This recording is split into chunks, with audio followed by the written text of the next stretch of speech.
Hello, hello, and welcome everyone. This is Drew, and I am the Nostalgia Maniac. We are going to be having a panel today discussing the Nintendo Direct. We have several content creators and fellow friends here, and we're just going to go ahead and have a good time talking about this. We're going to go ahead and start. We'll start with Jiggly Lookback. How you doing there?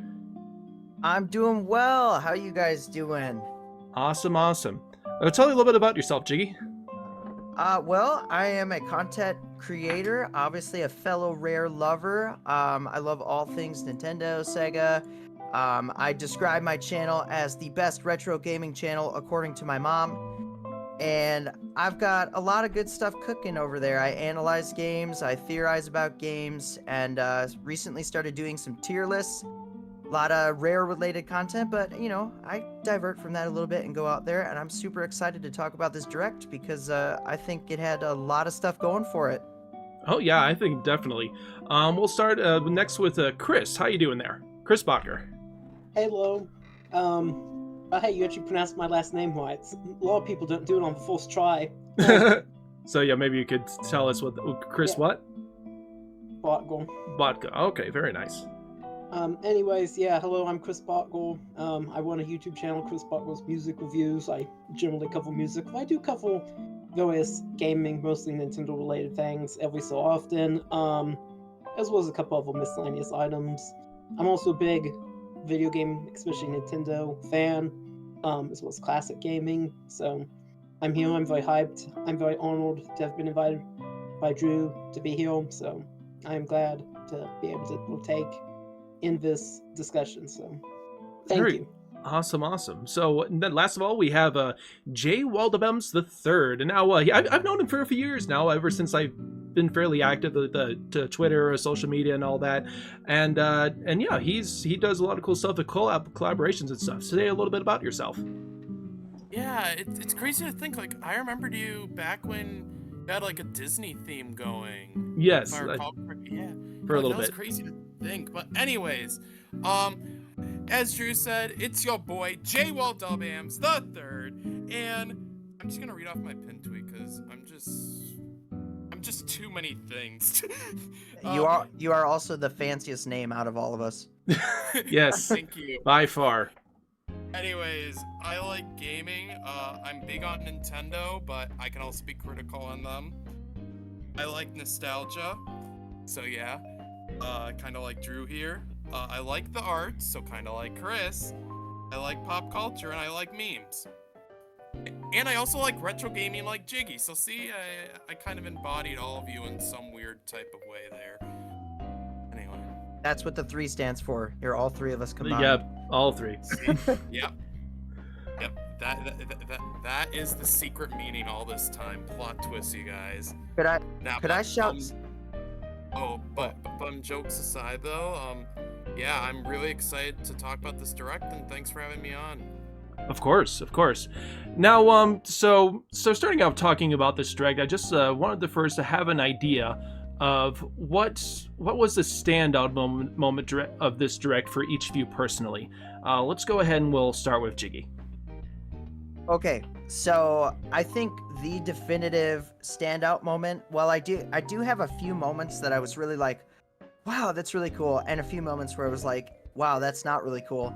But the biggest standout moment for me was actually a surprise, because I hadn't been following a lot of the leaks and things. I did hear there was rumored Donkey Kong content. I did hear there was rumored F-Zero content.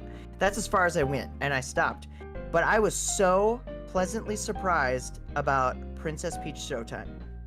And I just, the second I saw that, I was like, what is this? This looks awesome. And then I saw it was Princess Peach, and I'm like, is this like a sequel to Super Princess Peach? And it looks amazing. It had style, it had that Mario gameplay. I was so excited about that one. That one for me was a showstopper. That was like the moment that I just really left that Direct. I was like, I really want to play that game. So that's it for me. Oh yeah, I really enjoyed that one too a lot, actually. But we'll move on then to Chris. What was your standout moment of this Direct? Well, I will say, to kind of comment further on what Jiggy just said, I had seen some of the leaks, although I don't really generally look at them on my own, but I've heard lots of people talking. But I will have to say that my pick, I think, is the same as Jiggy's. I really think the trailer for the Peach game looked great. Now, I did like the Thousand Year Door thing at the end as well, but still, I think as far as like new games go and the new kind of wow factor being a thing, I really do think Princess Peach and her new forms and whatever looked really cool. I kind of liked the Paper Mario, almost similar to Paper Mario, kind of aesthetic of the backgrounds, the kind of the sets of the like theater. That's something I commented on, I know. And yeah, I think it just looks really good. It looks pretty unique. I said that it might be, I think, the next big thing after Luigi's Mansion, as far as Mario spin-offs go. You know, Luigi's Mansion 3 was a big hit, so I kind of think we might see this be a similar-sized hit. So yeah, I'm going to agree with Jiggy and say that is Princess Peach Showtime. All right, yeah, that's another one for Princess Peach Showtime. So Jay, what did you think was the best highlight of this direct? I'm gonna be like that one meme right now. I'm part of the so-called free thinkers, quote unquote, because I'm actually shocked we're all in agreement of this. Because yeah, for me it's the Peach game. Like literally the last direct too, it was the Peach game for me. Because as one who, funny enough, just got Super Princess Peach the time it was announced. Like I re-got it because I had it for a while, then lost it. I just been hyped for that game, and honestly, I like how it seems to be a mashup of some elements of Super Princess Peach in the sense of how clothes work, and I also like how it kind of has Wario World vibes to it, Mm-hmm. the 3D. So. Yeah, but I'm sure we're going to talk more about that later, so I'm not going to dive too much into that. And overall, definitely an interesting showcase. Definitely. That is my highlight, Peach. Definitely, for sure. I'm going to go ahead and talk about my own highlight here, and yeah, definitely, for sure, it was the Thousand Year Door. I mean, because like that's definitely my personal favorite Paper Mario game. I can't believe that after all this time, when like Mario RPG fans have been like so much yearning for a return to the classic style Mario RPG.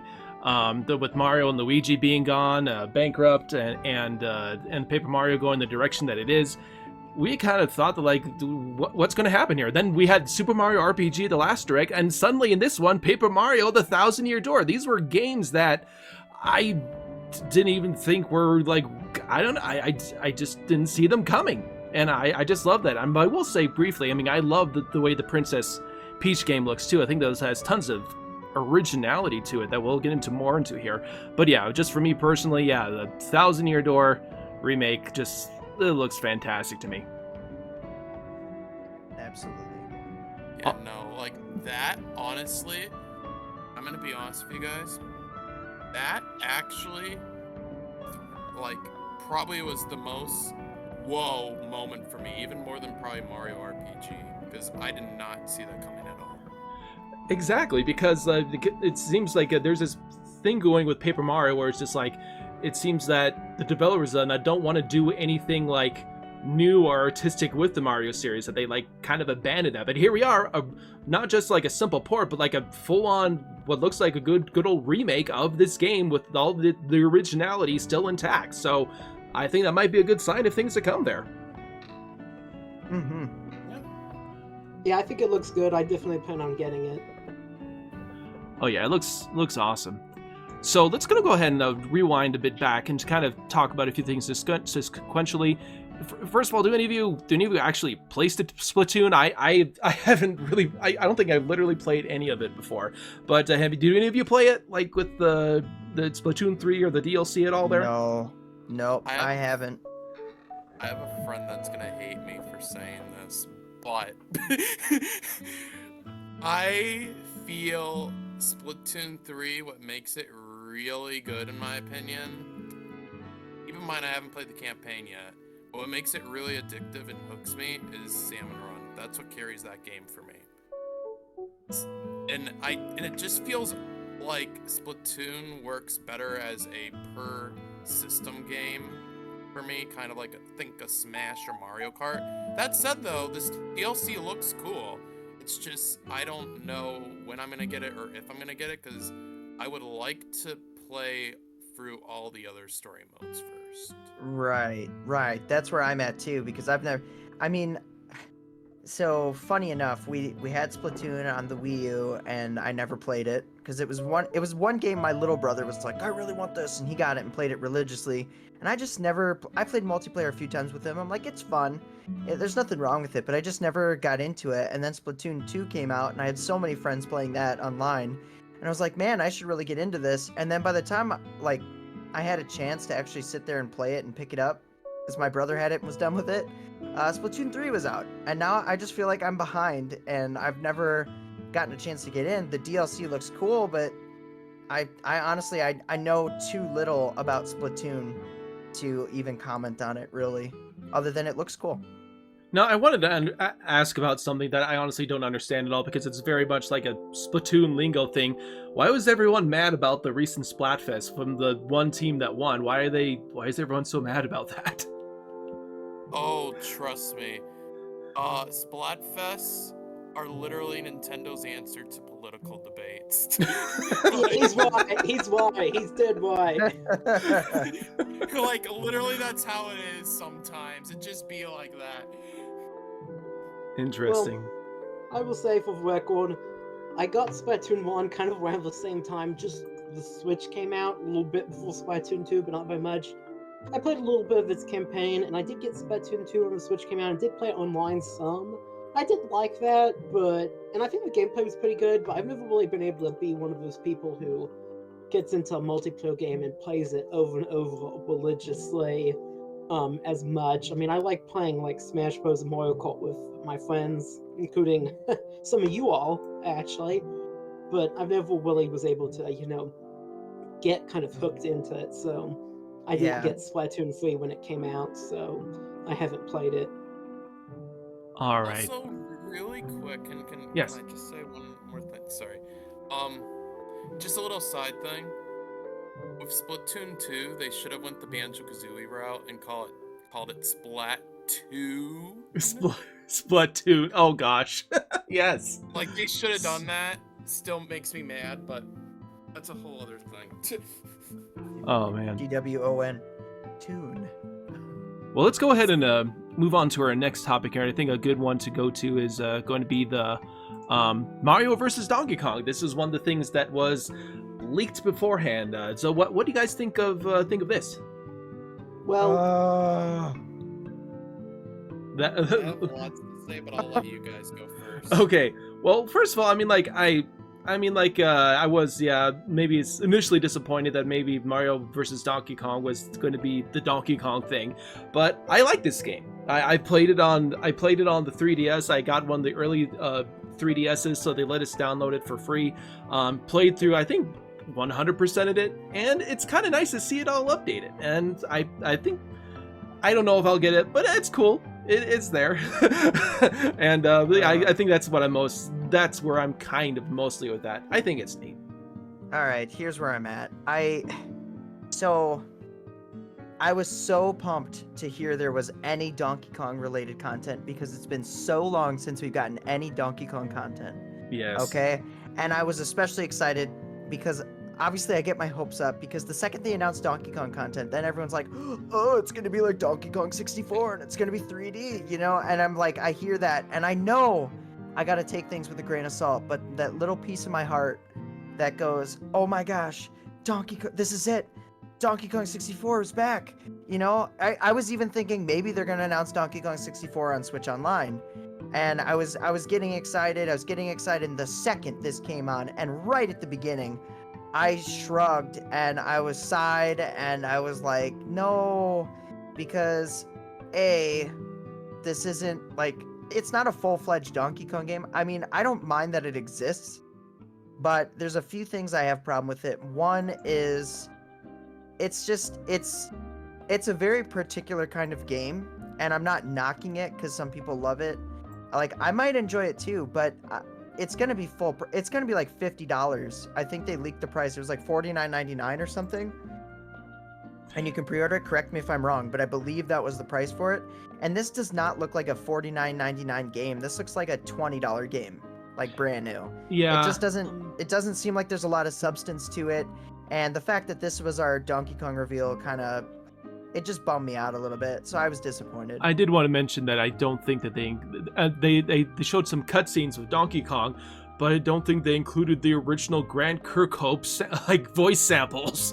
It's the modern DK voice. May I expand upon what Jiggy said briefly? Yes. Yeah, during my live reaction reveal, one of the first things I said was, "Oh, hey, neat, this got leaked," and then I said something like, "It looks pretty cool, but it doesn't look like it's worth $60, which is why I assumed the price is going to be." Now, Jiggy said that the price has been leaked, and he is correct. That's been leaked to be 50, and I do remember saying, "I'm glad it's 50 and not 60." But I also remember saying it really should be 40, not 50. And he was right that it does look like, I can't tell how long the game is exactly, how many levels, how much content it has in it. And I've never really played any of the previous installments of this sub-series, but I will kind of agree with what Jiggy says, that it looks rather insubstantial to some degree. I like the art style, I think it looks very cute, but I just have some doubts about really how long or challenging or complex the levels are, and how long the whole game would be, and how many levels it would have in it for this sort of price tag. It's not the good old days of the Game Boy Advance anymore. This is, games are expensive, and Switch should be able to give us quite lengthy games, and I just don't know how much, length there is going to be to this game, so Yeah, I'm kind of and undecided on it. I'm kind of a skeptic, so yeah, I just want to say I agree with what Jakey said. and even if there's if it's a lengthy game, even if it has enough length, this isn't something this is something that you'd almost play casually, right? This is something you play for a couple levels and you put down. It's not the grand adventure I was hoping to get related to Donkey Kong. It's not Donkey Kong Breath of the Wild. It's not that there ever would be a Donkey Kong Breath of the Wild, but you know what I'm trying to say. Yes. It's not a big action adventure, which is what I was hoping for. And it's kind of more 2D Mario, I guess, in a way, but less than that. I mean, I will So- say I have enjoyed games kind of like this, like Captain Toad Treasure Tracker before. Mhm. I do think I got that kind of on sale, but still, I mean, it seems awfully insubstantial for $50. It also seems awfully insubstantial for yet another kind of Mario spin-off. But it does at least have Donkey Kong in it too, if I'm going to be honest. It didn't really look like it was leaning all that hard into the Donkey Kong aesthetic. No hate to it, though. I did like the aesthetic of this Game of Direct, Yeah. but Yeah. I do feel it looks quite insubstantial. The environments look maybe not the most enthralling in some ways. And I think will the gameplay be good? Probably. I think it will probably be a good game, but I don't like its price tag. I'm just Right. gonna say that it probably should be less. I mean, it almost has kind of a eShop only vibe to it, except it clearly has more marketing force behind that. And You know what it's reminding me of? It's reminding me of, I think it's called Pokemon Rumble back in the day. That was an eShop exclusive, or before eShop, whatever they called it. And it was the Pokemon Toys game. That's kind of the vibe I'm getting from it. Content-wise and quality-wise, it just seems like it should be less. It should be $20 or less. Maybe maybe you could go 30 since there's a physical release, but I don't think it should be more than that. But I'm willing to be proven wrong. But well, sorry, yeah, last thing I'll say. to some degree, this speaks to a greater problem, I think, in the industry as a whole, with you saying it should be 30, whereas the games generally on Switch don't go any less than 40, but, I guess we could discuss that at another time. But, yeah, I just want to say once again, I think it looks too expensive for what it is, although I would love to be proven wrong. So Jay, I wanted to hear your thoughts. You seemed like you had a few. Oh boy, I actually just added a few listening to you guys. I want to start off with a question, specifically aimed to Jiggy, Lookback, and Chris. That being, do you guys feel there is a place for smaller games, though? Yes. Okay. Yeah. Yeah, there Okay, is. okay, okay. Oh, okay. Because my theory is, I actually personally like that smaller. That said, though, I can see the arguments for some calling Mario vs. Donkey Kong a tone-deaf reveal, which I can agree with, as it's been so long without a traditional game. Though, I just have to say, I love the GB and the GBA game, so I'm just so friggin' happy that it's back. But there is the other side where I'm just praying to God that this leads to maybe more content to justify it. Like, I think a stage builder would justify that cost potentially. Like, have something like that, or maybe have like a side mode with more levels later on. I mean, yeah, I know that kind of contradicts what I said about shorter games, but I do agree with you guys. $40. No, wait, 50. Sorry, 50 Yeah. is a bit pricey, but I would actually personally, I'd pay 40 for this personally, just because I'm a sucker for the GB and the GBA games. But then again, we have to think about Nintendo. Like, I mean, Nintendo is kind of like Square in a way, where they have that specialty tax on games, it seems like. I mean, look at Captain Toad. Like, that game I don't think was worth the price when it came out, personally. It's very short. It's extremely short. I will I mean, say, it's good, but I don't think it's worth the price. Like, don't get me wrong, it's good, but not worth the price. I will say, since Jay name dropped Square or Square Enix, I will say that it's not just the games that Square Enix puts the special price on. You can like go to the website and you can buy even like furniture and stuff from them, and it is pricey. It is very pricey. And I will say also about your comments, Jay, about whether or not Mario vs. Donkey Kong is tone deaf. I don't really think it was necessarily tone deaf. Now, I know Jiggy's going to disagree with me on this, but I didn't really mind it as much as I minded a sort of other reveal in the tone deaf department. To some degree, I view it as still, I guess, kind of more of a Mario spin-off than a Donkey Kong one, and at least we do have Tropical Freeze on the Switch. What I just felt is it should have been a lot cheaper. My issues are with the pricing and the content of the pricing. It would be nice to see some sort of Mega Man powered up style level builder. I think that's a good idea that you brought up, Jay. But yeah, I think if this had been announced at $20 or even $40, I mean, I at least personally wouldn't be mad that we were getting it and not having a DK reveal here. I mean, it would have been nice to have a more full DK reveal for some other full kind of big DK game. But if this game was a lot cheaper, I don't think you would hear me being salty about DK at all. All right. I mean, yeah, seems to be the case. Oh, sorry, Drew. Sorry about that.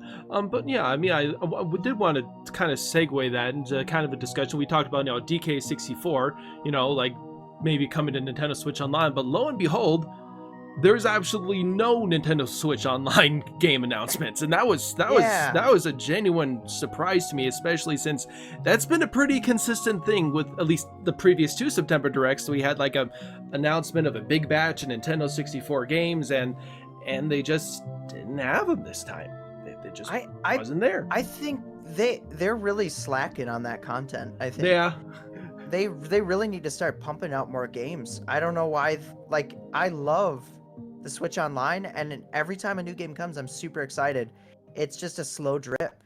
They really need to push that out, specifically on the 64. I mean, I don't know. That's just where I'm at. We've been literally Yeah, waiting what for the Mario heck? Party 3 for over a year now. I'm certainly surprised that they didn't announce any NSO online games, although I will say I'm not the biggest user of NSO online. All I really want is Nintendo to give me an option to turn off the border. Yeah, that'd be great. That would be nice. That would be really, really nice. So then the next game, of course, this is currently my most anticipated game, probably along with Paper Mario, but we have the Super Mario RPG remake coming out very, very soon. And I think that they showed some very nice little details in this little blurb that they gave for it here. What were your thoughts, Jay? We'll start with you. Actually, do you mind if I say something a bit that happened a bit later. Well, sure. What do you have in mind? Oh, basically, really quick, I'm probably the only one who liked this, but I personally like the Spy Family game. Just want to give that a bit of a platform. Oh yeah, we glossed over some of those. Spy Family game, huh? Let's see. Spy Cross Anya. What's it called? Yeah, Spy X Family. It's basically a simulator of a girl who has telepathic. So basically, the anime is about this girl who has telepathic powers, and the mom is an undercover assassin, and then the dad is a spy, and he's trying to help with like war stuff. But like, yeah, I probably made it sound very boring, and I summarized it terribly. But basically, why I like the Spy Family game is it's an anime game that's not another fighting anime. Like, it seems to be a neat Yeah. take on an anime game, which I personally like. And Anya is my favorite character, so I'm kind of happy they're having her start a show, even though I think it would be cool to have like some levels where you play as, I believe the proper pronunciation is Yor. Wait a minute. That was the one that had the dog with the hat, wasn't it? Yep, and the dog's actually telepathic too. Oh gosh, that's like I love this doggy. Every time I saw him, like I couldn't help but like laugh at him. He was just like, I want that doggy. That dog looked nice. I will say, I'm not really too hyped for the game otherwise. I mean, like, I'm not gonna get it day one. It's just, I'm happy that there's anime games that are doing more than just fighting. That aren't just Naruto, Ninja Storm, just different. Yeah, exactly. Different versions. Yeah, I get behind that. And we need to bring back Dragon Ball Raging Blast. That series was great, and it was a little different. Okay, rant over. Nice. So then, You weren't expecting us to be a bunch of weebs on here, Drew, were you? Right. no. Before we go back to Mario RPG, because we glossed over those couple games, I will say, just briefly, Super Crazy Rhythm Castle looks amazing. That is the kind of game that I would like to get on my Switch, because it's the kind of game I can sit there and play with friends online. It just looks so fun and charming, and it's got this like really cool indie vibe to it. I don't know. Sometimes I like the way I yearn for that. I like the way the characters bounce when they move. It just looks fun. It does. It actually does. But sorry, to answer your question, Drew, I apologize for going off topic, but I just really had to let that out there because I feel like that game kind of needed a bit more spotlight than what I've been seeing online personally. But to share my thoughts on Mario RPG though, interestingly enough, I personally liked it. For me, it was kind of more of the same reaction. Like, I hope that we get like some newer content as someone who had played the original game. That said though, I didn't get far with the original game, so it's still gonna be pretty new for me, but I do hope for some new content, as the only new content we seem to have, which wasn't even covered on the Direct, it was covered on the Japanese website of all things. Huh. That being, you can switch between new and old soundtrack whenever Really? you please. Yep. Has little diaries full of info on the enemies, so more lore, possibly. Nice. Also, normal and easy mode, so we can play it, which is nice. Sorry.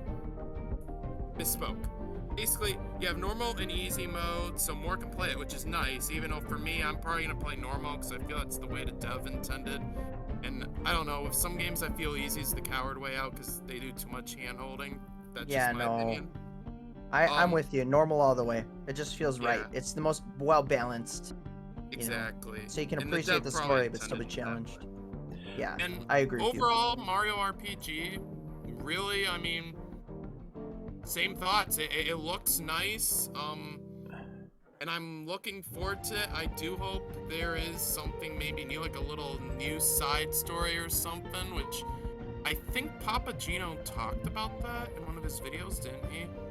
That possibly being a thing, a new side story thing, or am I mistaken? I haven't kept up with all of his videos there, but I don't know. I think some of the new stuff looks good. I love what they did with the action commands, putting in the where you can hit all the enemies at once.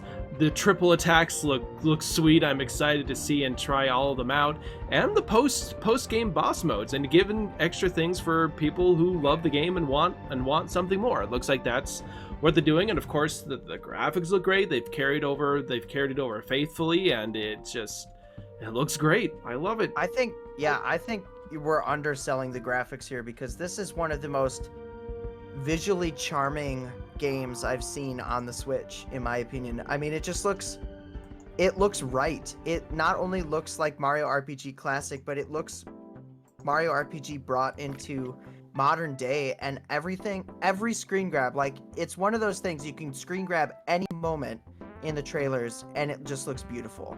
I'm like so pumped to play it. I just want to say, I really liked the kind of pre-rendered cutscenes that we saw, kind of. I mean, I don't know how those exactly factor into the game or just the marketing, but we saw some really nice, really beautifully rendered scenes of, like, Mallow and Mario and stuff. And I want to say I'm very glad that my man Mallow looks so good in this sort of style.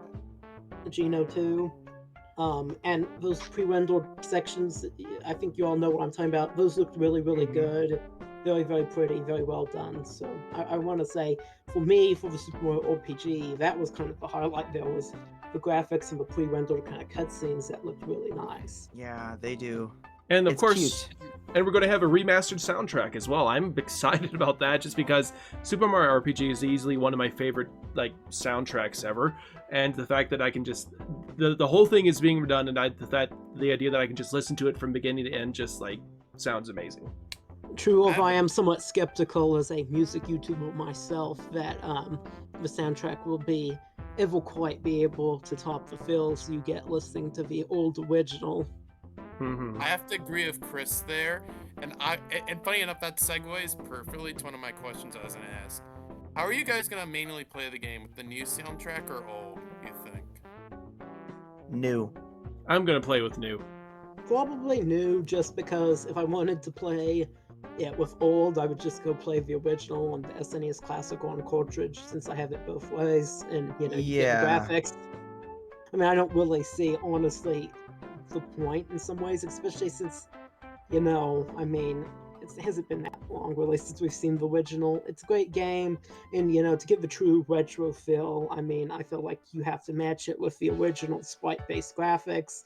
I don't really exactly understand why you would play it with updated graphics and the old soundtrack, even though, as I said, I do think, as far as a body of music goes, that the old one will probably remain superior. I just don't really understand playing the remake with the new, with old soundtrack instead of the new. No, I get that 100%. I'm with you there. So this will be interesting for me, because I've actually only played the first 10 minutes of Super Mario RPG, like the original game. And I have, like I'm saying, I have not much experience with this game, but I know the soundtrack. And I don't know how I know the soundtrack, just because I've heard it places. Specifically the Gino's Woods or whatever. It's like dun dun dun dun dun dun dun dun dun. I've heard that a billion times in my life, but I've never actually played through the game. So I'm like, how have I heard this? So that music track is a banger. But me going into this kind of blind, playing this version of it, this is how I'm going to be experiencing it for the first time. So I kind of want to experience it in this form, in this remake. And then what I really want to do is go back and play the original for the first time, and then see which one I like better, because typically it's the other way around. You play the original, you grow up with the original, and then you want to play the remake when it comes out. I'm going to do the opposite. And then I'm going to get to the bottom of which one, if the differences made it better, worse, if it's more balanced the old way, you know what I mean? Just depending. I think it'll be an interesting. Yeah. It's going to be a video. The kids of today will never know the beauty of the isometric sprite-based graphics. Oh, those are the original graphics are just so charming and so interesting to look at. It's aged well. But yeah, in my opinion. Oh yeah, they look awesome. So, do we want to say anything about another code recollection? I don't even remember what that was in the direct. I will say, Oh wait a minute. Oh I yeah, did that was. recognize. I did recognize the character from that from being a spirit in Smash Bros. A lot of the people I talked to seemed really hyped for it, but they're kind of have, I guess, slightly different taste than the people here. It looks interesting. I probably am not going to have enough money to get it, but if I did have enough money to get it, I might enjoy it. I've never really been a huge visual novel fan, but it does look kind of interesting, and like it has maybe kind of a nice vibe to it. Yeah. Yeah, I know with me what I like about it is that it's another game. I mean, stateside, because apparently the second game never came stateside, so that's kind of cool. And they updated it a lot, so it's actually a pretty new experience based on what I heard over on Good Vibes Gaming when they talked about it, because I knew nothing about this game. I'm like, oh, it's another weeb game. Oh my god. And yes, I say that as the guy who was hyping up Spy Family earlier, but ignore that. Anyways, I'm like, oh my goodness, it's another weeb game I'm not gonna play. This is so boring. But then when I heard about, like, oh, it's completely different. It's kind of like Professor Layton in a way. I kind of got a team of interests because I do want to play Professor Layton at some time. And that kind of interests me. So basically, shout out to John Cartwright, who sold me on this game a teeny bit. I'm not going to buy it right away.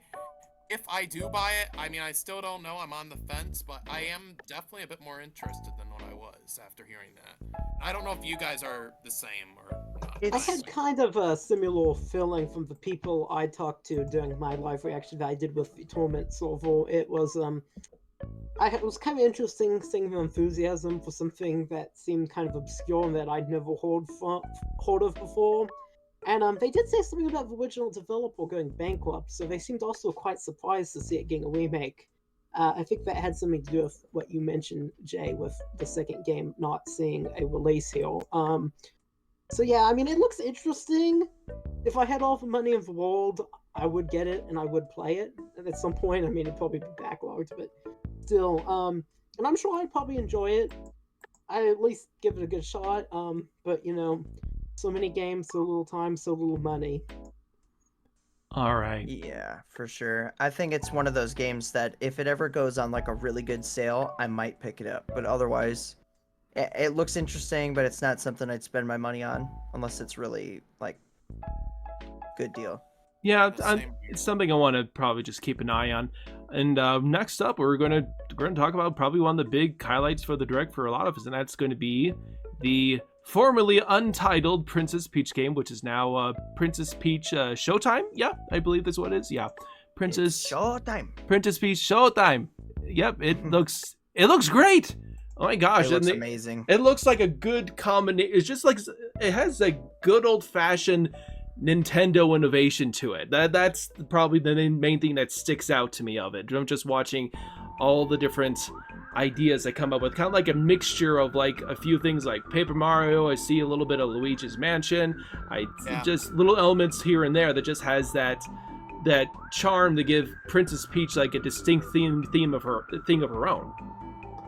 Also, I just realized this could even give us a chance to maybe dive in more on like, which I know the Mario movie isn't canon, but I think it would be neat if they dove more into the idea on like Peach's origin, maybe add a bit more personality to her, because I see that's like a complaint for some people, her not having personality. And I think that they could really do that with this game. I mean, Super Princess Peach hinted at the idea of maybe adding personality, but they didn't go full force. This game, I could see them going full force. I mean, because they even seem to take some inspiration from that game with how the costumes change. I'm personally hoping it's a meter, even though I think it's going to be by show, because you can even see at like the end there, at the end point, they basically have icons, and they even have an icon for a shuriken. I think that's how you pronounce it. It's what Shinobi is. I don't know if you guys play the Shinobi games from Sega, but it's basically what he is. And that's an icon too. And I'm thinking that's maybe how power-ups would work, opposed to how Princess Peach meter works. Even though I would like that, because I kind of like that system a bit better. I mean, obviously it'll be different since it's clothes, opposed to emotions, which is for the better, I feel like, and could add more variety. I also like, too, that the box art, it reminds me of Super Mario Odyssey in a way, which I love Odyssey. And Is that box art official, or is that just something somebody Yeah, made? No, I'm pretty sure that's official. I saw that. I was like, wow, that looks really nice. I want to get it. That's what a box art is supposed to do, and it does the job. Yeah, absolutely. I think this game looks beautiful. I actually didn't catch what team is making it from Nintendo. But I will say it looks kind of on par with Luigi's Mansion 3 graphics wise. It And does. that is probably arguably one of the most beautiful Switch games. I think this game looks great.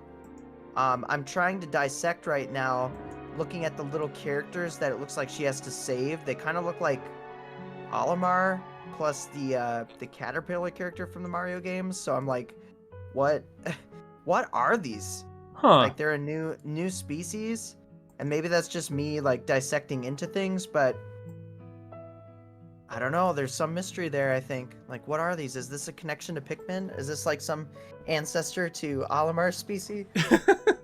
Nintendo connected universe is happening among us. That's Yeah. what I'm saying.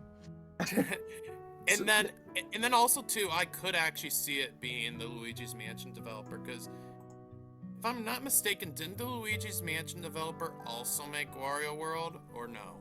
I don't think so. I'm honestly not sure. I'm actually gonna look it up real quick if I did. I know they made Mario Strikers, the latest one at least. Oh yeah, and they made Another great looking game. I'm just Mhm. impressed with what they can pull off with the Switch hardware. Oh yeah, they're wizards of the animation there. They do some amazing work. May I speak? Yeah, go ahead, Chris. No. Yeah, I was. No. I'm just kidding. Go ahead. get out of here. I was gonna say, I said this, and a lot of you probably won't get this reference. In fact, none of you will probably get this reference, and I don't think anyone in the Silver I did the live reaction with got this either. But to some degree, I think what the main mechanic of Peach Showtime reminded me of was the game Final Fantasy X-2. So for those of you who don't know, Final Fantasy X had this kind of clothes changing. Well, it had the job system from some of the older Final Fantasy games, but it kind of had this like clothes changing mechanic as well. But the game had kind of a mixed identity. It was kind of hard to kind of figure out who exactly the target demographic was, because it seemed to be kind of trying to draw on goals with having a all-female main cast and this kind of clothes changing mechanic, but then the outfits were also kind of objectifying. But Peach kind of reminds me of that, but like done right in a way where it has a more solid, more clear focus, more of a goal to it. And I kind of thought that was interesting to see, kind of that similar kind of idea done, in my opinion, better in a more coherent way. Another thing I thought is Peach's bow reminds me a lot of Cappy from Mario Odyssey. I thought that was interesting. I don't know if they're going to connect it. I think they should maybe try to connect it to Cappy in Bonneton, but I don't know if they will. As I said, the backgrounds of the stage reminded me kind of of Paper Mario, especially like the Origami King kind of art style. And of course, kind of the way the camera is and some of the other graphics are quite reminiscent of Luigi's Mansion. I think Drew already brought that up. I was kind of worried briefly when the reveal started that they were going to name it Peach's Theodore. It's like, oh no. No. But they avoided that. That was before they showed off the clothes changing thing. I will say, Detective Peach, that looks pretty cool. Better than Detective Pikachu in my mind. Sword Fighter Peach, someone in the live stream we did in the server with me said about, oh no, we're gonna make Peach a sword fighter on Smash. I really like Chef Peach as well. I don't quite understand what her moveset is going to be, but I think Chef Peach or patissier or how She's gonna I don't. become Cookie Mama. That's what Excuse she's me, gonna do. excuse me. I don't speak French, so but pastry chef Peach looks quite cool. And I could totally see some of these, especially the ones that are a bit more kind of subdued outfits. I could totally see Chef and Detective Peach becoming alts in the next Smash game for her. Oh, That's definitely. That's something that I'm hoping for. You know, I'm sure one day on here we'll do some sort of episode on predicting the next Smash game, but in the meantime, I will just leave it at that, as far as that goes. But yeah, I mean, I think the game looks good. I'm exactly 100% sure how the gameplay is going to work. It didn't look too terribly platforming based to me. It didn't seem to be a bunch of pits or whatever, from what I remember seeing in the direct. And we know Yeah. Sword Fighter Peach we know is kind of a combat-based thing. I have to wonder if it's going to be similar to the Kirby games, like Kirby Forgotten World in a way. Yes, that's the vibe it gives me. It gives me Yes. like it's got like a 2D. It's got 2D elements. It's got brief 3D. It's almost like somebody brought it up. I think Wario World. Jay, I think that was you, but Wario World, it's definitely got those segments, right, where you're like in a pit and it's kind of beat 'em up style, but then it's also got the classic like Mario 2D action platforming, but then it also almost looks like it has WarioWare type mini games in it.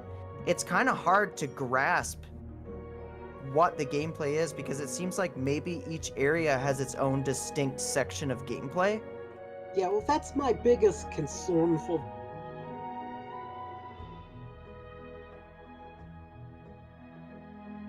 Did it?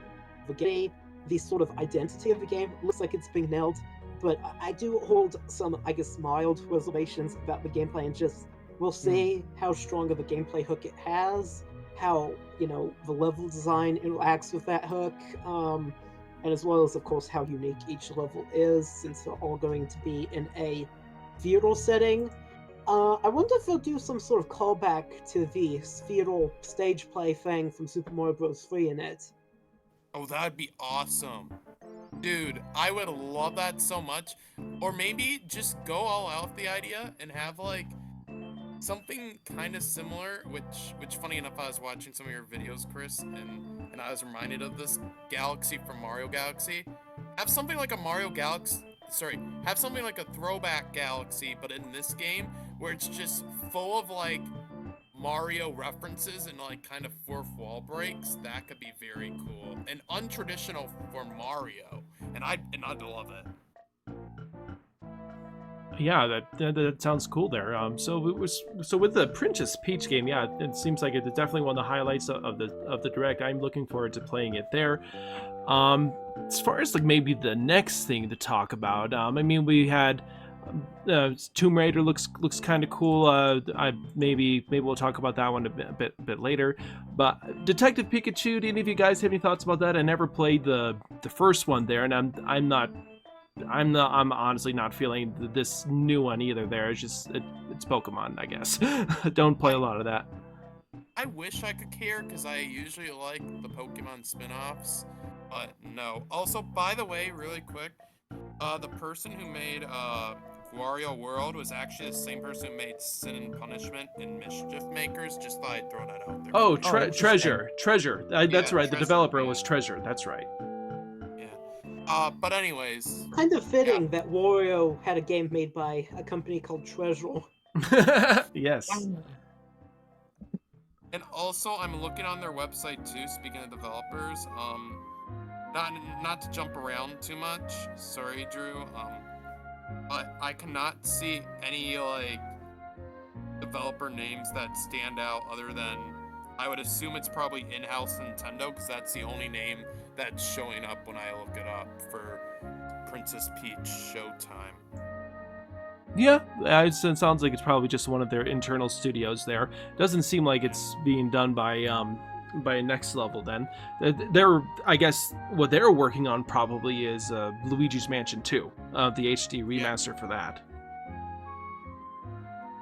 Which can I just say really quick? That name sounds like such an early 2000s name for like a mobile game. Like like I don't know if you remember like when the iPhone first came out or anything, or like heard about it. Basically, they had like games which were $1 more just because they were in HD, and they'd be like Angry Birds HD, Cut the Rope HD. Like that's just what it feels like to me. That like with that name for Luigi's Mansion 2, which I really hope it's not a lazy like It's just an re-release. upscale. Yeah. You know, it's just an upscale. I'm not gonna God, let I hope anyone it's get not any more lazy hyped. though. I don't want it to be lazy. It's gonna be lazy. It's just an upscale, and Yeah. I'm surprised they didn't just do it with the first one too and have the whole trilogy. That's what I would have done. I would Yeah, love mean, this. I would definitely love to see the first one on the on the Switch there. That's like that's one of my favorite games for the GameCube. I like Dark Moon 2 a lot though. But yeah, looking at the graphics at least so far, it doesn't seem to be much more than a simple upscaling. But they also said they're not releasing until like I think they said summer 2024. So they're still going to cook this for a little while longer. So we know next level that sometimes with a little extra time, like with the Luigi's Mansion 3, they can add a lot. So Yeah. I'm kind of looking to see if maybe they spruce it up even more, which I think they very well could possibly do. That's I mean, so that's it a could. reoccurring thing. That's a reoccurring thing on this direct was 2024. A lot of these games are not coming out until next year. So that's just a little disclaimer on here. I mean, to be Yeah. fair, we only have less than 4 months in this year, so Yeah, but a lot of them say like summer or you know what I mean? It's like it's a good like you're not going to see any of these games for a good 6 months at least. still with the Switch 2 seemingly impending, I mean, we may well see it get announced before some of these games come out. I have a feeling, just to throw that Switch 2 speculation out there, we're not going to see anything this year about that. They're going to go through the holiday season trying to sell as many Switches as possible, Probably. which is why you're seeing a special edition Mario Wonder OLED Switch. They're trying to just get rid of their stock of OLED. And then next year, probably summer, announcing for the following holiday, we're going to see a new Switch, I think. I don't know, I think we could see the announcement as early as January or February. Possibly. It's whatever it is. It's definitely after the holiday this We year. tend to have Definitely. directs in February. They could wait until June when E3 would usually be, but I don't really see in this age why Nintendo would wait and play by the old Right. rules when it comes to waiting for when, kind of E3 that doesn't really exist anymore would be. And I will say, as far as the Dark Moon port is concerned, Dark Moon's still one of those games I need to get back to and finish. It didn't look too much improved upon the 3DS version, other than just kind of the resolution, I guess. Controls and resolution. That's it. So Yep. I will probably try to get back and finish that on the 3DS at some point. Yeah, Of my the 3 Luigi's Mansion games, it's the only one I haven't finished. I I do enjoy the game, but I probably won't be buying the remake. I do have a question though, because I just realized I kind of did a skip around of saying Luigi's Mansion there, but I just had to get that off my chest for some reason. But do you guys have anything else to say about Detective Pikachu? Because I didn't want to like cut anyone off. Yeah, I looks do like actually. It looks Oh, like you a do? kind of cheap eShop game. I mean, I don't know Yes, that's exact. So looking at the pedigree of Creatures Inc. Like if you just Google Creatures Inc., they made the Pokemon trading card game on Game Boy Color. They made Pokemon Ranger on the DS. They made Poke Park Wii, which I think might have actually been the game I was talking about earlier. It does not look good. And I mean that not from the gameplay doesn't look fun, like there's not value in it. I'm saying it's typical, like I don't know why Pokemon games don't look good on the Switch. Like I'm looking at something like Princess Peach and Mario RPG and I'm like, these games are beautiful. Like it just shows all the charm and the love that went into it. And it's like then you get to Detective Pikachu and you're looking at the models for the characters and they look really, really bad. Like there's a point where this lady is like sitting there talking. I think it's the mother of the main guy, and she has her hand on her hip. I'm looking at it right now, and her hand doesn't even touch her hip. Like it's just sloppy. Like it just looks like a cheap like with all the money they throw at it, and I'm sure it will actually end up being a good game. Well, I'm not sure of that, but I'm willing to bet that it's going to be like a fun game at its core. It just looks really cheap, and I think what you said in eShop title, that's exactly what it looks like. I mean, it doesn't. Ugh. I will say that a lot of people I heard said that it looked like the models were the exact same ones they used on the Detective Pikachu 3DS game. And I agree. It looked about like the Tomb Raider games we saw also in this direct, which looked, let's face it, kind of graphically awful as well. Yes. I will, however, say in Pokemon's defense, it isn't like Nintendo's other, I guess people haven't been prone to this at times too.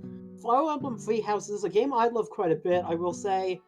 It always kind of bothered me in that game that the characters' faces would be really like high res, and then they'll like the detailing on their shorts, like their uniforms, would be really low res. And also, like, the bushes in that game, I'm pretty sure have like lower graphical fidelity than the trees in Super Mario 64. So like, I will say, I just want to say, a lot of people have been struggling, especially with the kind of big, main, kind of forced porty, kind of not, in Pokemon's case, RPGs on the Switch. I don't know why that is. I've been playing recently Dragon Quest XI on the Switch. It looks just fine to me. But Pokemon, as I said, Fire Emblem Three Houses, I haven't played the new Fire Emblem, but Three Houses have that problem too. I just don't really understand what the problem is, especially since the Switch is, I believe, more powerful technically than PlayStation 3. And this would have been considered bad if it had come out back in like 2008 on the PS3. I'm sorry, Right. but I don't understand how you go from something like Metal Gear Solid 4, which, mind you, isn't that great of a game gameplay-wise, although I do like that series. But I don't understand how you get to like the graphics of something like Metal Gear Solid 4, that was on the PlayStation 3, and then you have a console that's supposedly at a higher power in terms of graphics than it like the Switch, and you get to Detective Pikachu Switch, you know. Yeah. I mean, And oof. oh, sorry.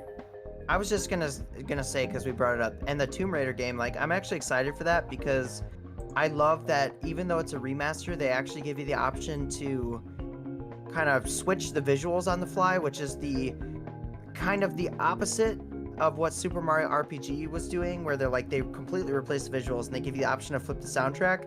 Well, in the Tomb Raider game, you can flip the visuals back to the original, and I think that's such a cool thing. That should be in all these remakes. I really It like should. that, Do and that. I will agree with you, Jiggy. Look back that I really like that. Especially, I think that should be probably something they especially should do with things like turn-based RPGs. Because I'd imagine it would be much easier for something like Mario RPG to do it than something like Tomb Raider or Halo would do it.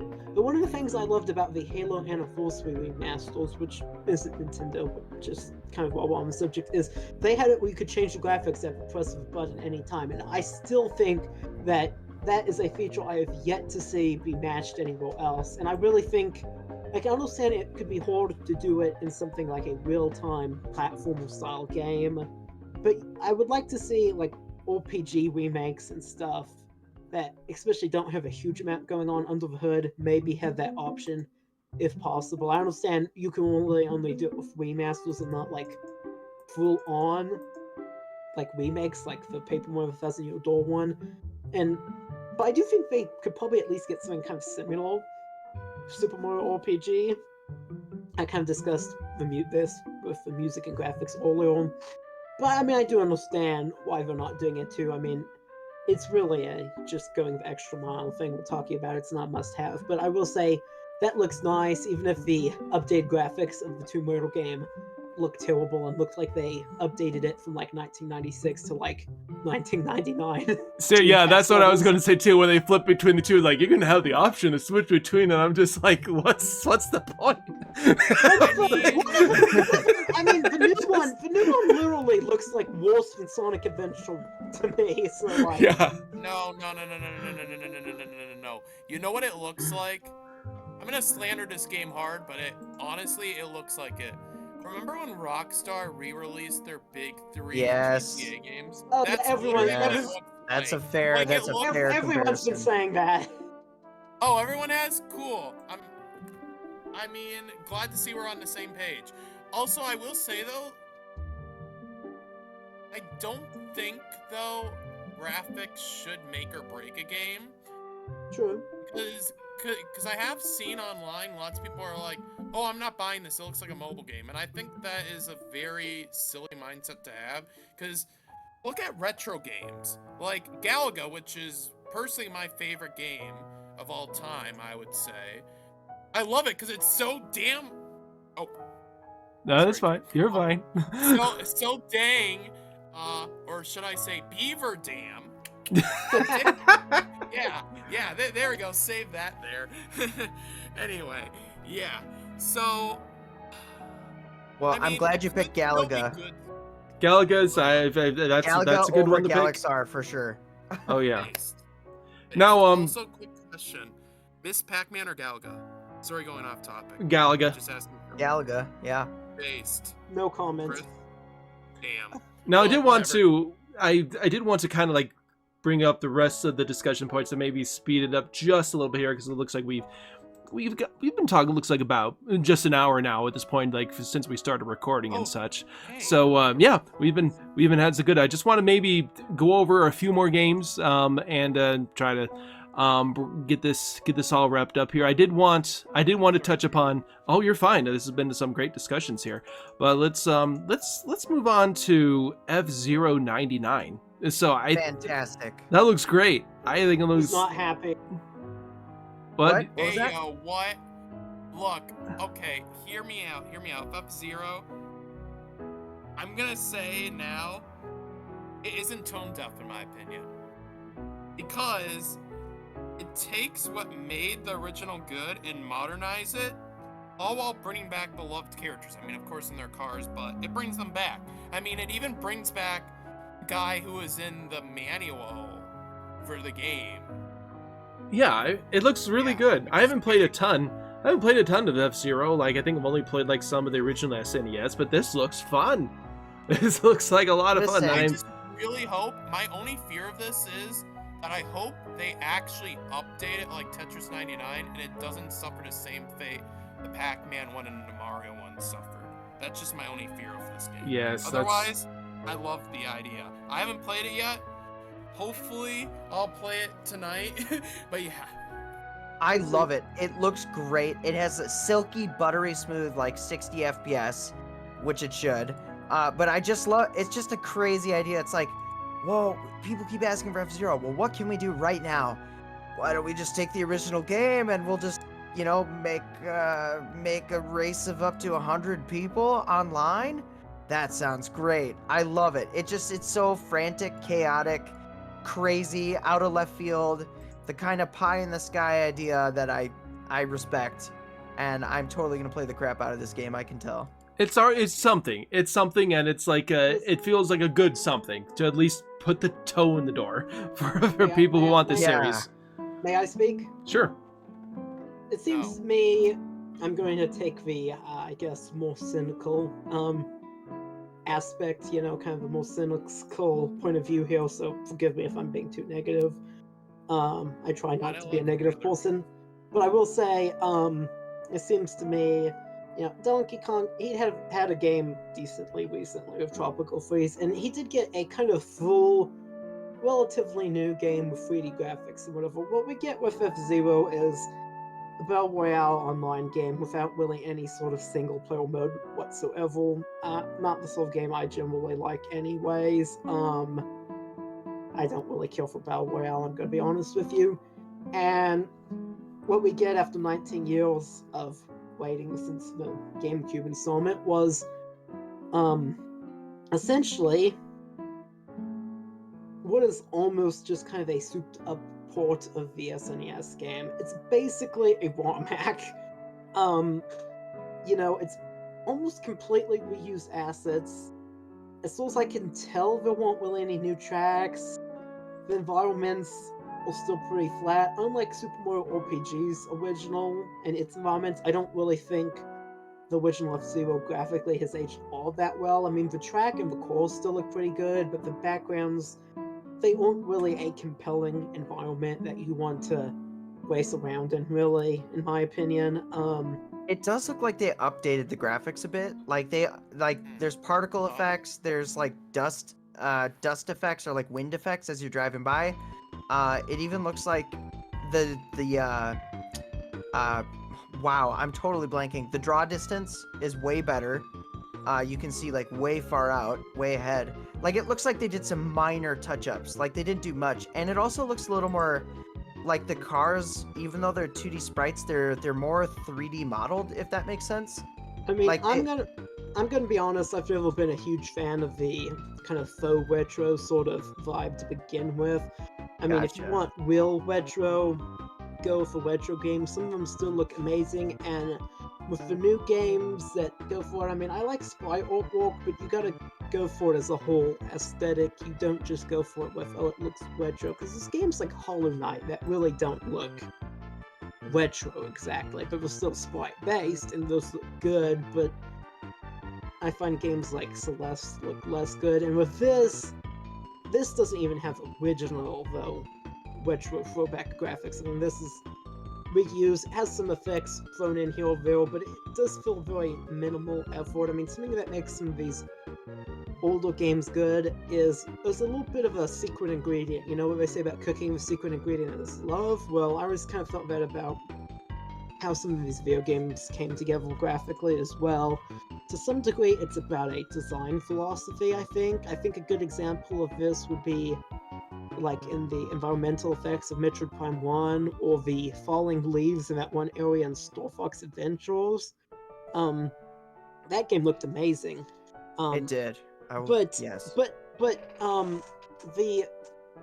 I don't find anything really compelling about, you know, I mean, it was good for the time, and it's good if you're really wanting to go for the original retro and actually pop in the original F-Zero and play these old tracks, but it is ultimately just kind of a flat skybox in the background. I mean, not even quite that, but I mean, the new one, it might actually really be a rendered skybox, I don't know, but I just don't really understand. I'm not a huge fan of, I guess, competitive, that's with just like strangers. I would rather play with friends, which I don't know if you can do on this or not. I don't plan on getting F-Zero 99, I'm going to be honest, but just seems to me, it seems kind of, you know, so to say lazy to just, you know, people have been wanting this back for 19 years, they've been really asking, and I think simply we got better F-Zero content from the DLC tracks at Mario Kart 8 than we did from this. This is just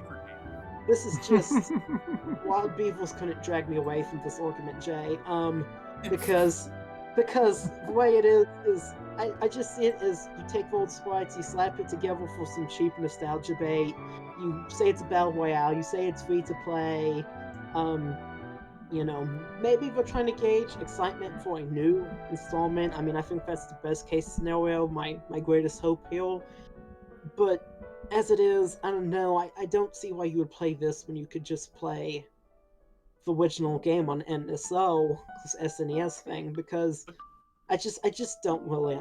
I'm gonna be honest. I've never really got the appeal of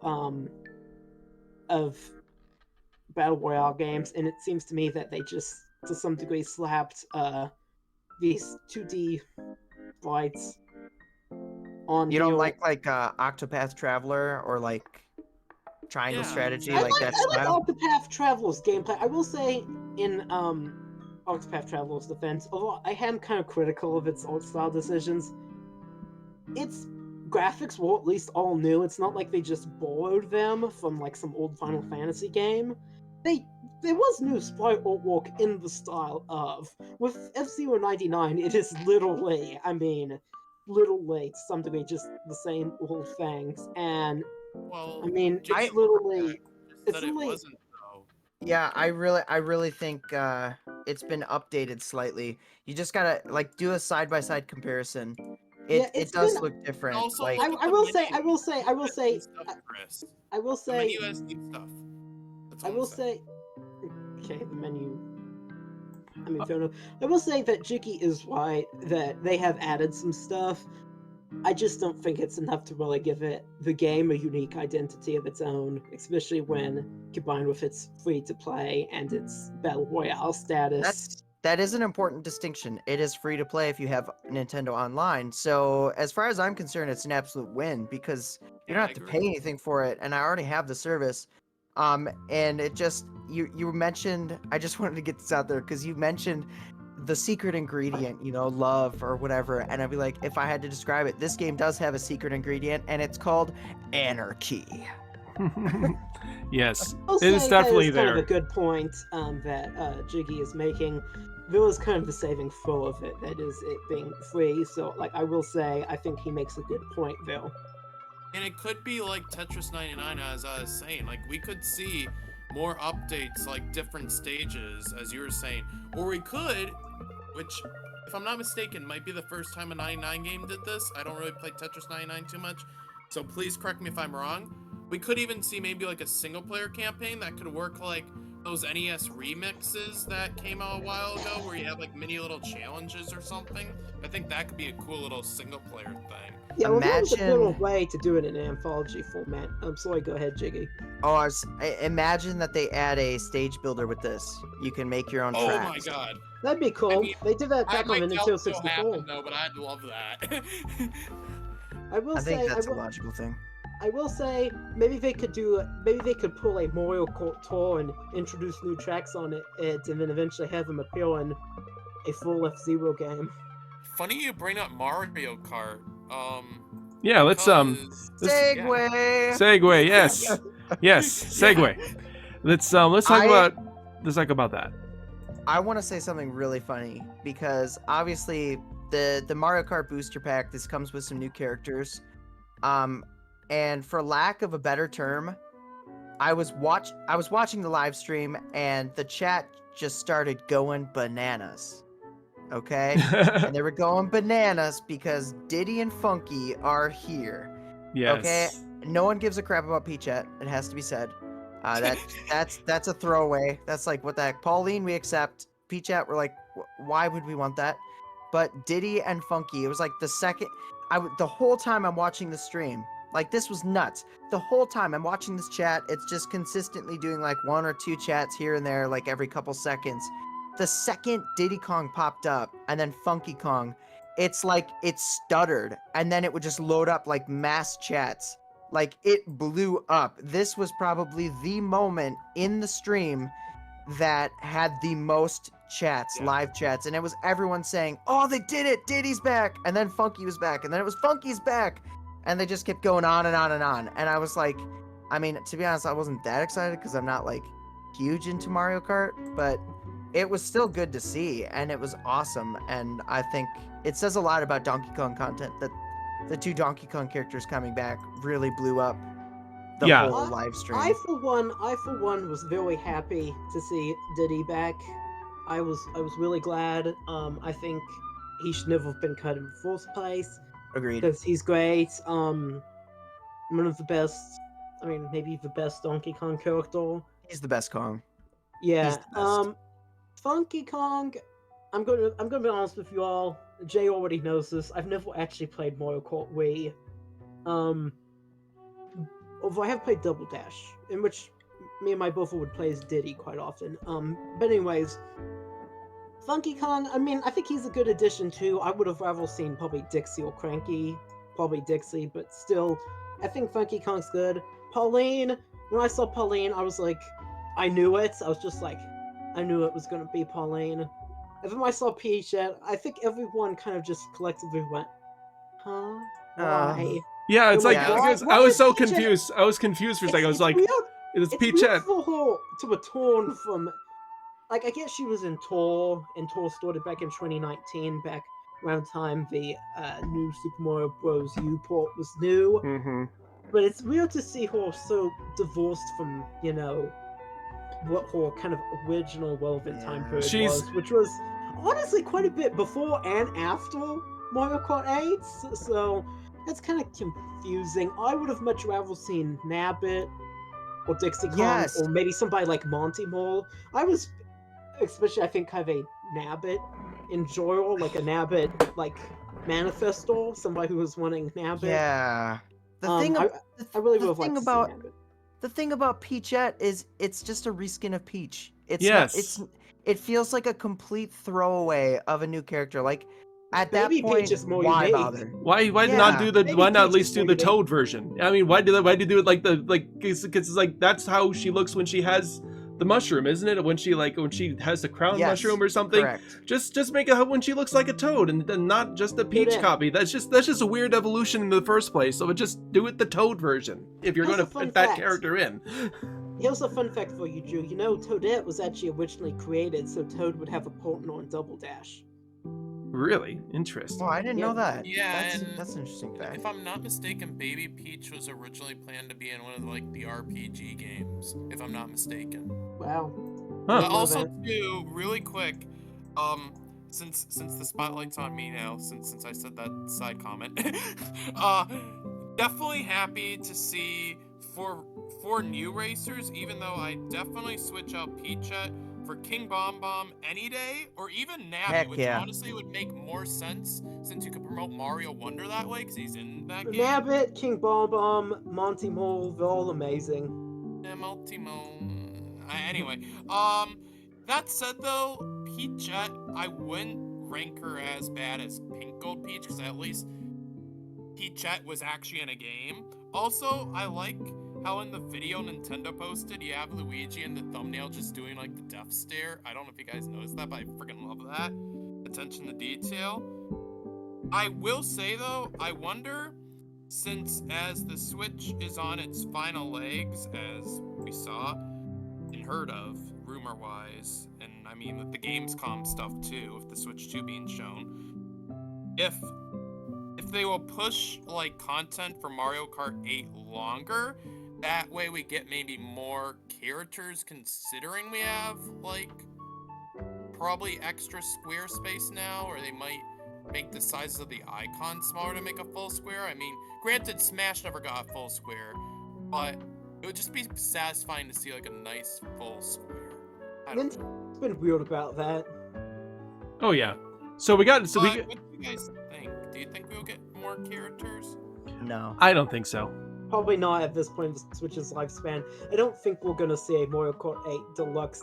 I think we're gonna see No. Mario Kart 9 or maybe Mario Kart Kart 10. 8 Deluxe plus Ultra. Oh gosh.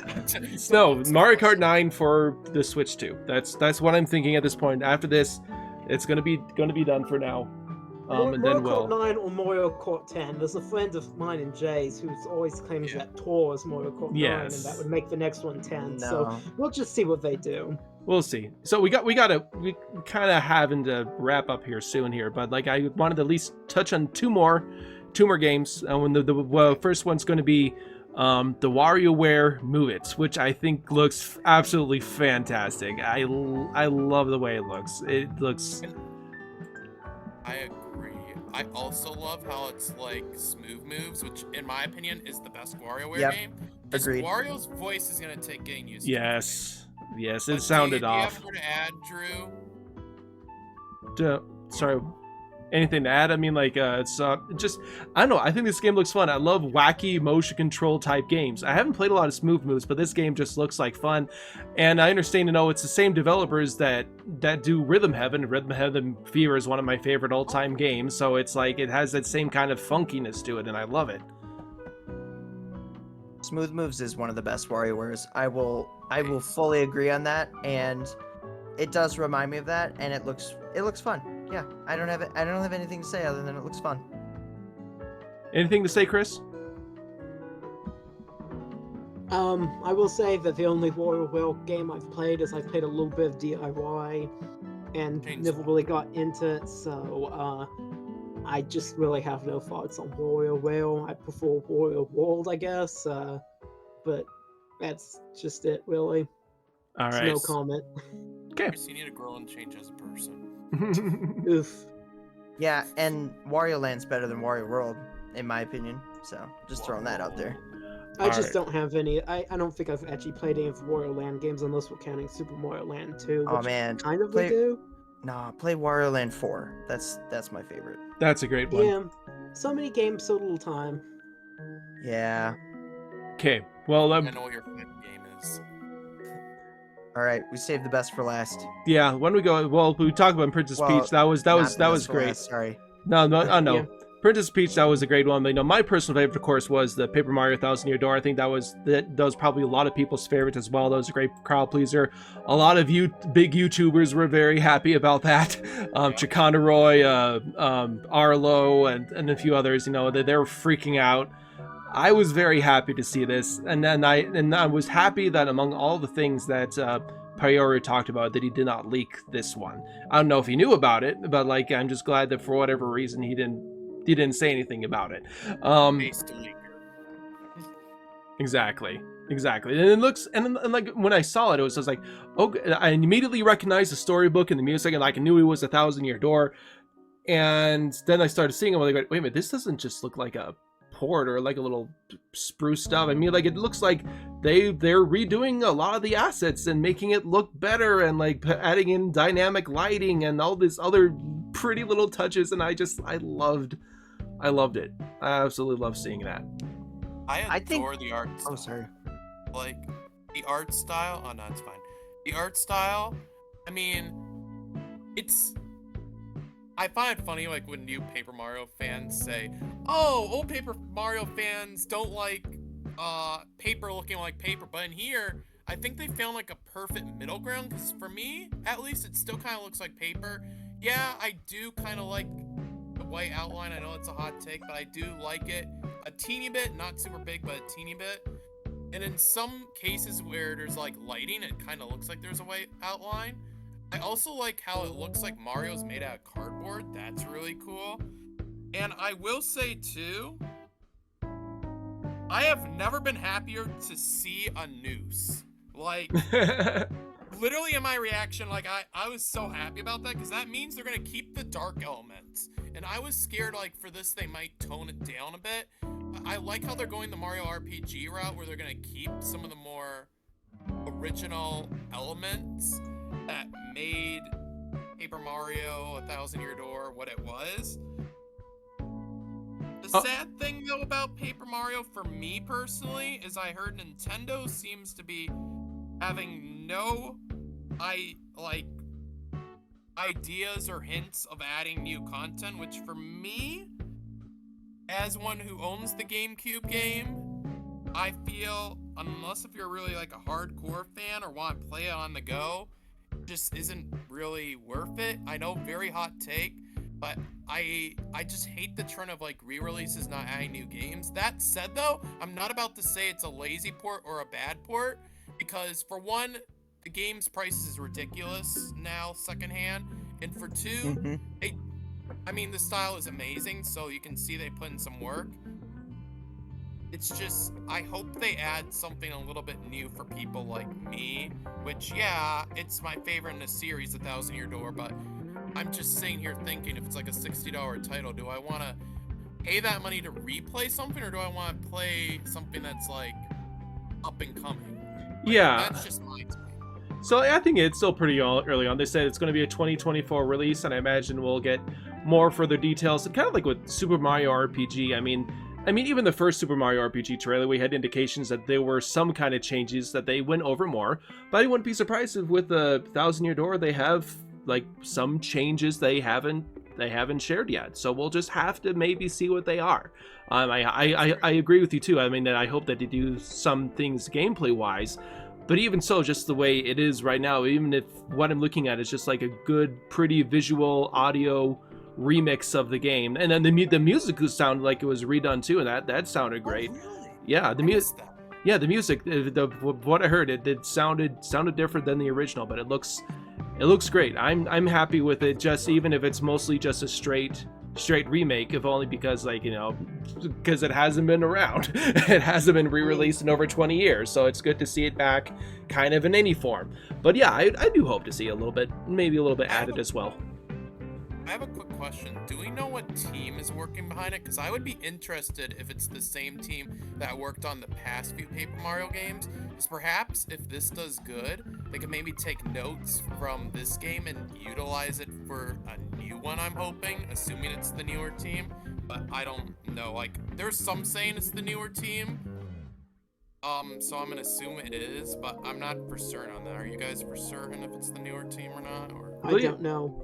I'll have to look it up if it's Intelligent Systems at least. But you know, and again though, just seeing this, seeing Super Mario RPG, seeing this game, seeing them get more creative with the Mario series in general, like the Princess Peach game, and like just trying to come up with new things. Super Mario Wonder coming up with new enemies, trying to be creative. I think that's a great sign for the Mario series, and maybe, hopefully, for the whatever the next new Paper Mario is. That it's finally a sign that they're going to try to fix it and actually do it right. Yeah. Well, may I speak? Sure. I will say I was quite surprised that they were remaking it. I guess the most dead giveaway was the lighting in the trailer. I think that was the most striking part of the new graphics. Because I never really thought of the original as a game that really needed much work. And I will say I haven't played all that much of original The Thousand Year Door. My brother owns it, but I do not. I have played a little bit of kind of the opening of it. As I said, I was kind of surprised they didn't just do kind of like what they did with Skyward Sword with it, because I think they could have done it, because graphically I think it has aged quite well. I think its predecessor on the 64 was one of the best aged Nintendo 64 games, and it's only one of the better aged GameCube games. But still, I mean, I guess it's nice to have the new graphical additions and stuff.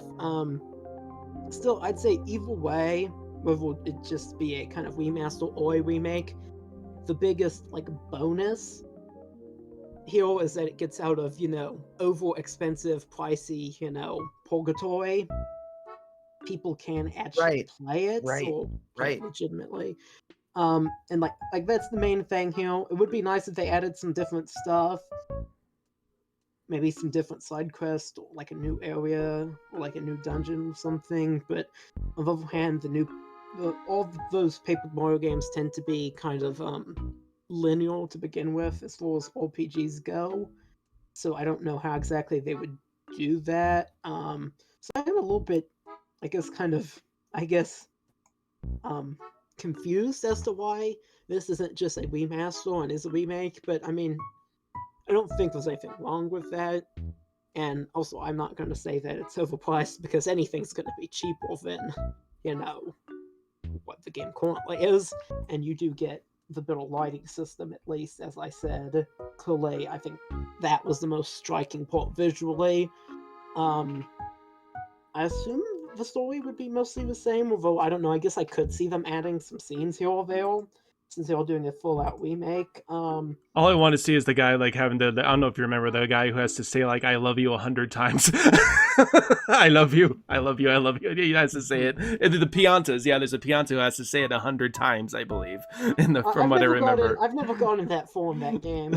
But I will say I love Piantas. They should be Mario Kart 8. They should be. And yeah, I do plan on getting this one, probably because, as I said, my brother has the original, but I don't. And also, I think it's a good thing to have. There'll be more games I would buy, like the Pikmin remasters, if I had enough money, really all the money in the world, to make sure I have maximum, redundancy in my collection, to ensure, that I can always play whatever, whenever.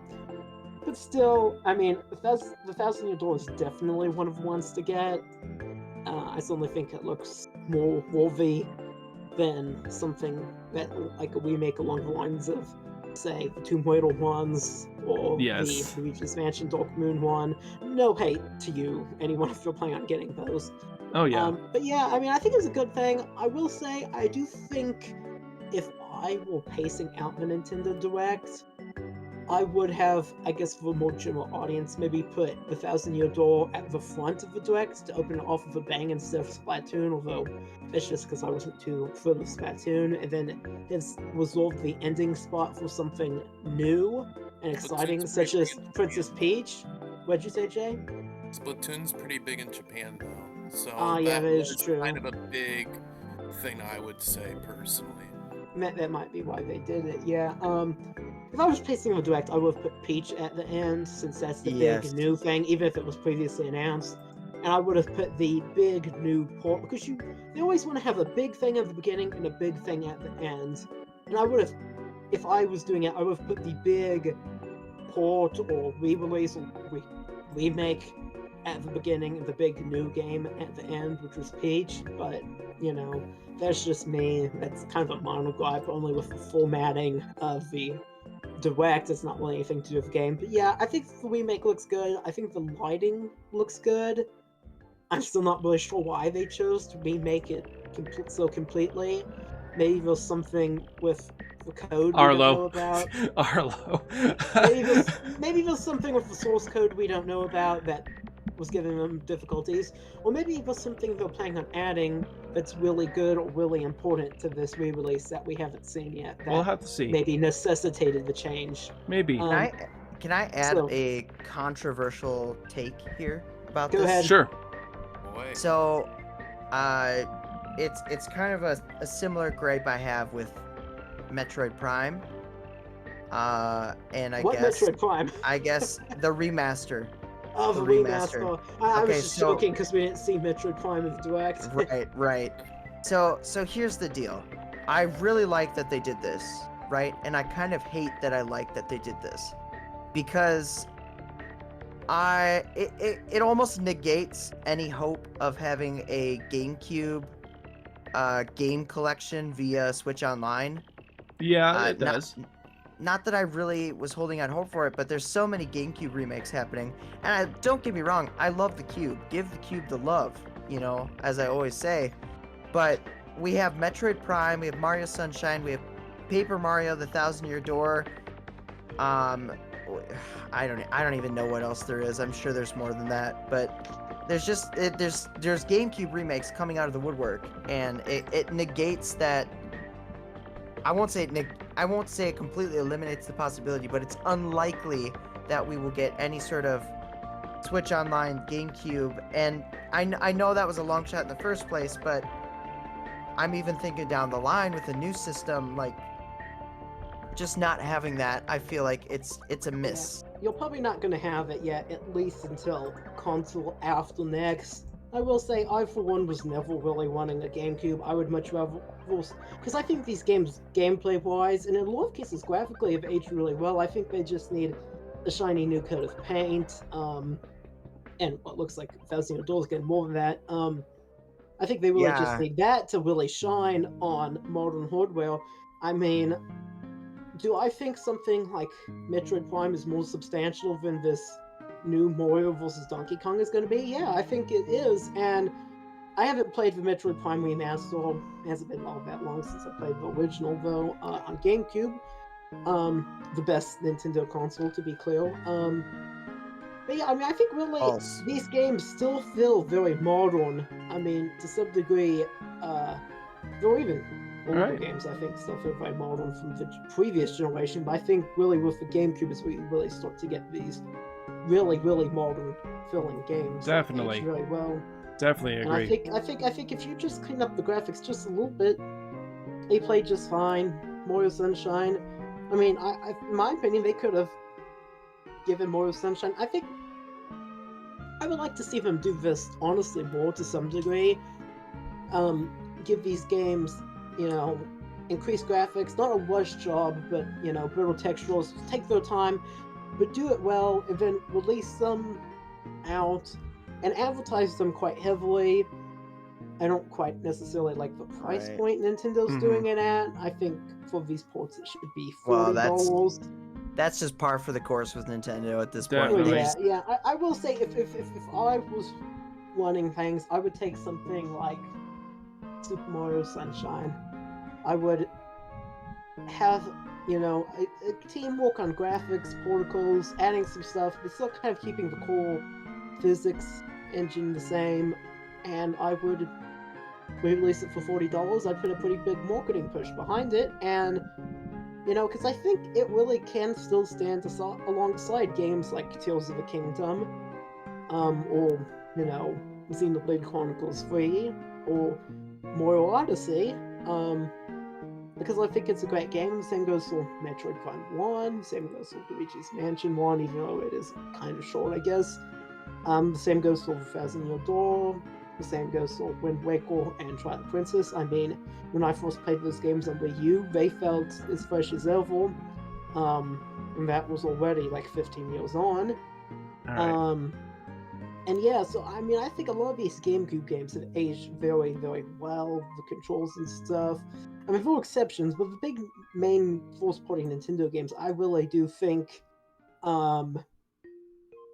they've aged very well. And I think you can, and with Wii games too. Honestly, I think they deserve to some degree some sort of, care and treatment and getting the full kind of graphical improvements, but still have the same core gameplay that was so great and has really held up to this day. I wouldn't release it for $60 personally. That seems a You bit know much. what's- I feel like there's a joke here where you could be like, 2004, oh, I just got this brand new Paper Mario game. It's so great. How much did you pay for it? Like $50. Wow, that's crazy. And then it's like 2024. Wow, I just got this remake of the Paper Mario game that came out in 2004. How much did you pay for it? $60. You know, it's Yeah, like that's just crazy. inflation. All right, I got to we got to get to wrapping this up. I did want to say really quick. I love the one pleasant surprise for me during the direct. One other little thing was Trombone Champ, just because like it That just looks looks hilarious. it looks like a fun little goofy game, and I'm going to play it for sure. I'm And you just play with I your still didn't- hands. I still know. didn't understand how they were doing that. They were like waving their hand in front of the IR sensor on the Joy-Con. Yeah. yeah. They To be honest, I don't Because it has understand a how that works. distance meter thing. I never knew that. Also, I don't know if you're transitioning to this, but could I say some like overall thoughts on the direct? yeah. Transition to greatness. Yeah. But anyway, so enough about Trombone Champ. I just wanted to mention that really quick. Overall thoughts. Well, just try to keep it brief there for your overall Okay. thoughts and grade of the direct. Basically, my overall thoughts are lots of Mario, which some may hate, though the plumber has me in his hands, so I don't mind. Mhm. And a little too much boring looking RPG weeb games. Also, nice to see things outside of games, like the Nintendo Museum, even though I first heard that way back in April 22nd of 2022 from Nintendo Life. And this, I feel, definitely, mark my words, is the last direct starring only the Switch. As sure, we may have had hype reveals here, though nothing new or as hype as past directs.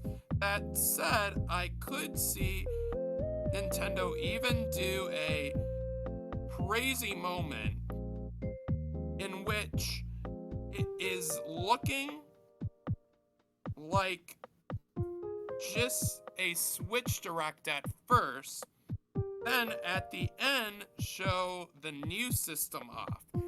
That way you can even have more non-Nintendo gamers looking at this direct being like, hey, we need to maybe watch more directs in the future because Nintendo might drop crazy stuff like this. So I could even see them maybe do that perhaps, but overall, I definitely feel like the Switch is on its final legs and it's showing with this direct.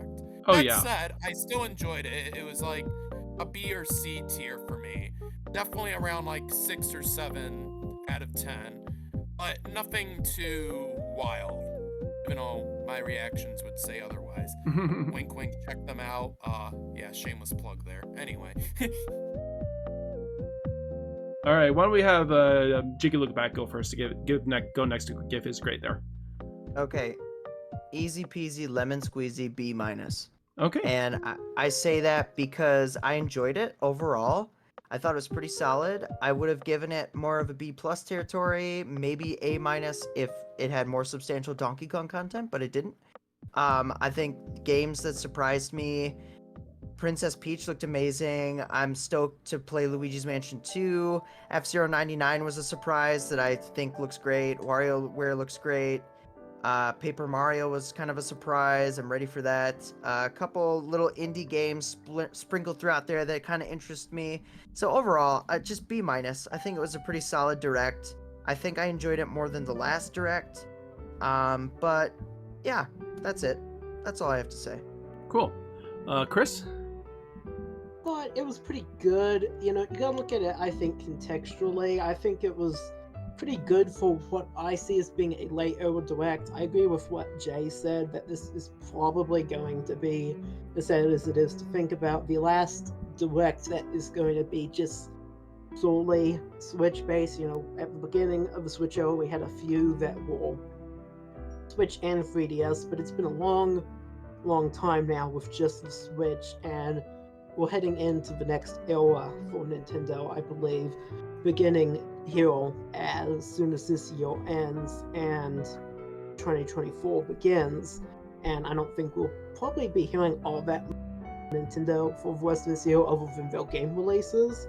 And obviously they have big games releasing like Super Mario Bros. Wonder, but I mean, other than, you know, the games themselves doing the talking, I don't really expect to hear much more after this from Nintendo. Yes. And I think keeping that context in mind, I think this is in late era direct.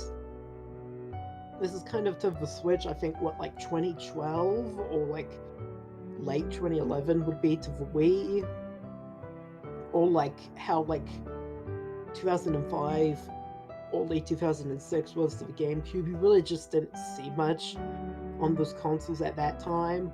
The Switch has been so successful, it's had such a large install base by this point. They really are, I think, going to try to pull out, and clearly seem to be trying to pull out all the last stops on software sales for it, and I do think the next console will probably be backwards compatible, which I'm sure factors in with some of these games, like the Thousand Year Door coming out. They'll, I think, to some degree counting, hopefully, I mean, I hope if the next console is backwards compatible, they're counting on having it kind of, you know, even if not all enough people have been able to buy the new console due to supply issues or whatever when it comes out, you know, they'll still be buying maybe some of these games on Switch. We don't really know, of course, what the situation is with when the next Switch is coming out.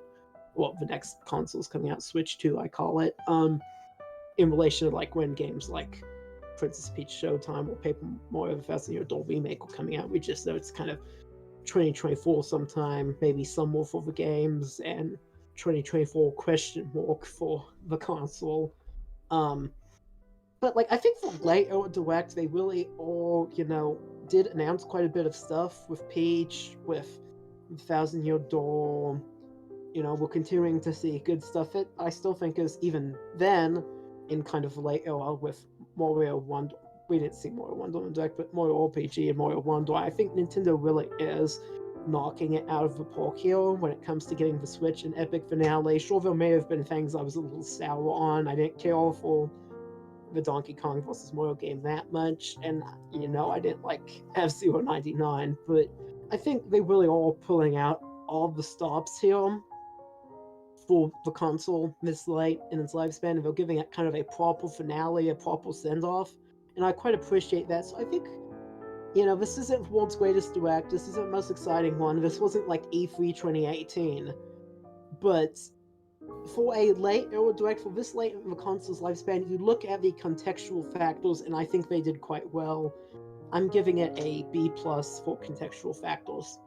All right, that sounds great. And as far as myself personally, I agree with a lot of the points. This is a direct show that's kind of like Switch very near the end of its lifetime, quite possibly being the last direct with solely the Switch. I mean, yeah, the next console could be announced maybe as early as the next, you know, early next year, like January, February, with the direct there. Maybe they'll wait until June, but I think they're going to do it, reveal the console initially pretty early in 2024. But it was good. I think that it's kind of reminded me of the 3DS, with the 3DS kind of like close things out more with like remakes of older games, and they're kind of doing the same thing here. Okay, what are some games people want?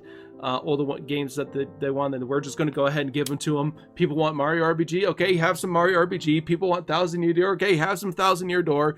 Have your other things, and have a few other smaller projects like the Peach game that still looks great. I think the Metroid Prime 4 looks like it's going to be next gen. It's just the way it's looking at this point. It's going to be probably a launch title. Maybe the new Donkey Kong will be a launch title for the next system as well. But with all those and more, I would definitely give this a B. That's where I'm at with this direct, maybe because it did have some good things that are kind of good for as you mentioned, Chris, like this stage of the system's life cycle. That I think they're doing the kind of games that they need to do to kind of like wrap things up. But anyways, that's it. Thank you guys all so much for watching this, especially if you've gone all the way to the end. Be sure to go ahead, drop a like, subscribe to this channel. I'll leave a link in the description for everyone in this video. Jiggy Lookback has his channel. Jade has his own like a Twitter page and Instagram as well. Like basically Linktree with all my socials. Yep, that's what it is. And Chris does music reviews over in his YouTube channel. Be sure to go ahead and check him out there. But yeah, thank you all so much. This was a pretty fun discussion about this direct. That was pretty solid overall. But thank you all so much, and you all have an amazing day. Bye, everybody.